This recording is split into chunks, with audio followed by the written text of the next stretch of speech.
So many people in the market are expecting 2024 to be the year of the pivot, right? Most central banks might be able to pivot to a cutting cycle. Perhaps even the Bank of Japan might be even able to pivot to a hiking cycle. But where in the world do you think we might see the most aggressive rate cuts? Probably, believe it or not, in Latin America. And the reason is because that part of the world actually did most things right this entire cycle. They didn't build up a lot of dollar liabilities. I'm, of course, not talking about Argentina, but the other bigger economies. Their inflation profiles are under control. They have been hurt in the last 3 months by the US dragging everything up. And now that the Fed has pivoted, I think they are going to benefit mightily. India is the other shining spot in the global economy. It's going to do very, very well.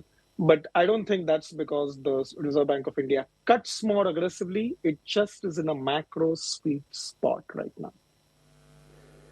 So for those who at this time of year hopefully are sitting down and doing a bit of a health check on how their portfolio is performing and what they need to reallocate and reshuffle, what does that mean therefore, Ajay, for money flows next year?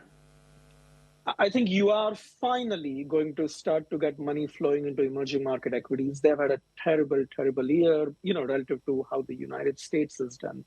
You're finally going to start to see money flow out of dollar assets to some extent. I don't think the U.S. equity market suffers. Don't get me wrong. It is very fully valued, but it's hard to see a pullback coming. It just will not outperform as much as it has. Money for the last year, 2 years, there was really no reason to not put everything you had into the United States, both bonds, which afforded a very attractive return, as well as equities, because, the technology behemoths kept going up. But now I think that will start to change, and it's the emerging part of the complex that will benefit the most. Interesting. And which region, because, when you talk about India, when you talk about the US, obviously these are markets from a valuation standpoint that are stretching it. I mean, valuations also is something that you can slice and dice and rationalize, right, one way or the other. But what would be your top 3 markets that would look valuable or undervalued next year? So the problem with the valuation argument is that it did not work in 2023 at all. Remember, at the start of the year, the S&P was at 3,800. The argument was that as interest rates went higher, equity multiples would pull back.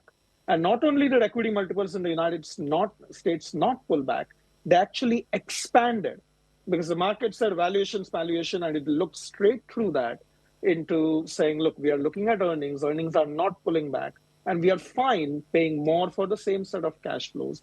So having said that, clearly of the major economies, the Chinese equity markets look the most undervalued, but there are reasons for that. Their macro outlook doesn't look great relative to the rest of the big economies, especially the United States and India. So to your question, Tanvi, I would probably lead with India and the LATAM markets, but the United States, I think still, believe it or not, comes a close second. I think it will still, as an equity market, outperform Europe, for example. It will do better than most parts of the Chinese sphere of influence going forward.